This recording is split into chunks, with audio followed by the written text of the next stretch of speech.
Hello दोस्तों, बुनियाद education hub में आप सभी का स्वागत है। दोस्तों, साइंस के जो 50 क्वेश्चन होने थे, लेकिन जो पीडीएफ बनाया वो सिर्फ 11 क्वेश्चनों का पीडीएफ बनाया। तो ये जो 11 क्वेश्चन है मैं आपको पूरे विस्तार से बता रहा हूँ। वेरी इंपॉर्टेंट क्वेश्चन है और हर कंपटीशन में इस प्रकार से क्वेश्चन पूछे जाते हैं। अगर आप चैनल पर नए हो तो चैनल को सब्सक्राइब जरूर कर लेना और बेल आइकन जरूर दबा देना ताकि आपको नोटिफिकेशन सर्वप्रथम मिल सके।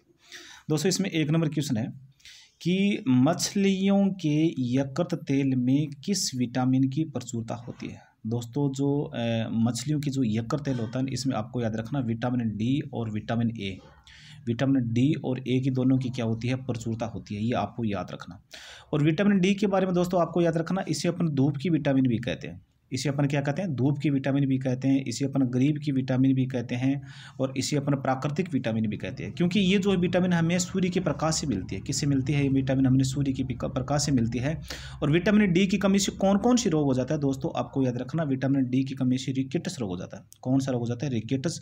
और रिकेटस के बारे में आप याद रखना, ये हड्डियों से संबंधित रोग है। किससे संबंधित रोग है, हड्डियों से संबंधित रोग है।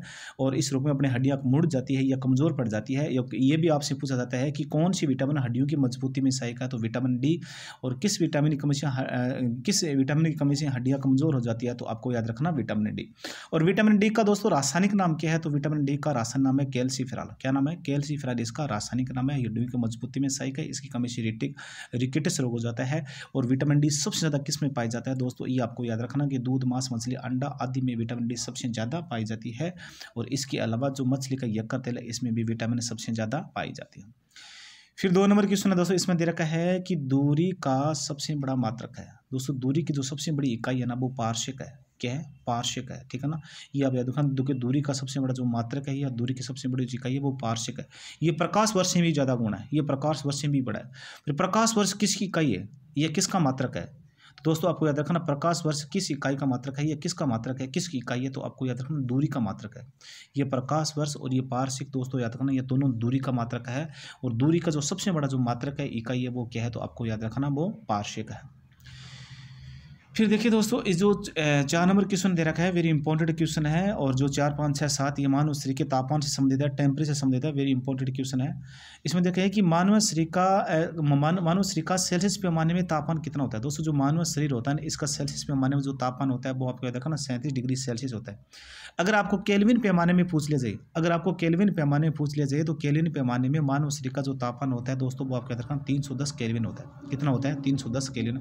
अगर आपको फ़ारेनहाइट पैमाने में पूछ ले जाए, और फ़ारेनहाइट पैमाने में पूछ ले जाए कि मानव शरीर का तापमान कितना होता है दोस्तों, वो आपको याद रखना 98.6 डिग्री फ़ारेनहाइट है। 98.6 डिग्री फ़ारेनहाइट हो जाएगा। ये दोस्तों तीनों क्वेश्चन ये आपको याद रखना, वेरी इंपॉर्टेंट क्वेश्चन है और हर कंपटीशन प्रकार से क्वेश्चन पूछे जाते हैं। फिर 9 नंबर क्वेश्चन दे रखा है कि हाइड्रोजन बम का आविष्कार किसने किया था। दोस्तों, हाइड्रोजन बम का जो आविष्कार है तो वो आपको याद रखना एडवर्ड टेलर ने किया था। एडवर्ड टेलर ने क्या किया था, हाइड्रोजन बम का आविष्कार किया था। दोस्तों, हाइड्रोजन बम के बारे में आप याद रखना, हाइड्रोजन बम में जो क्रिया होती है वो कौन सी होती है, तो नाभिकीय संलयन होती है। किसमें होती है, क्या कौन सी क्रिया होती है, नाभिकीय संलयन होती है।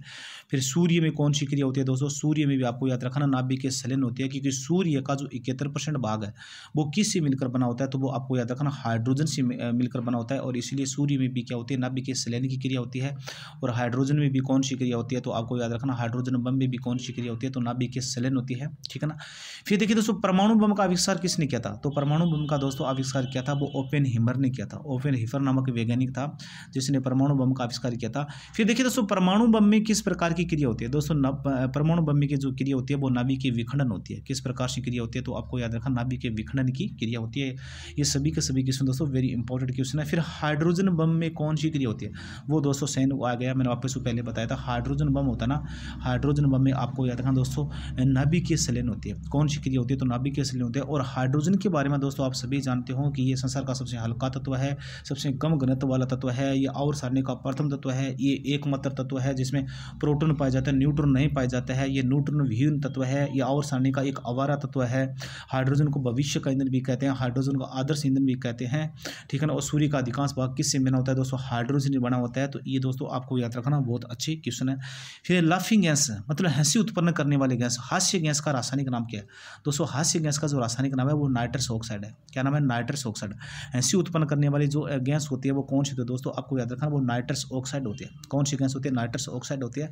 हंसाने वाली गैस का सूत्र क्या है दोस्तों? हंसाने वाली जो गैस का सूत्र है वो N2O है, लेकिन हंसाने वाली गैस का सूत्र है वो N2O मतलब नाइट्रस ऑक्साइड, इसका क्या होता है? रासायनिक नाम होता है।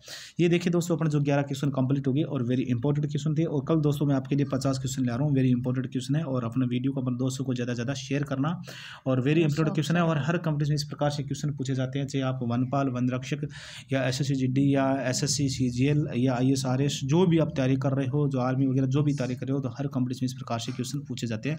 सभी के सभी क्वेश्चन सिलेक्टेड क्वेश्चन है।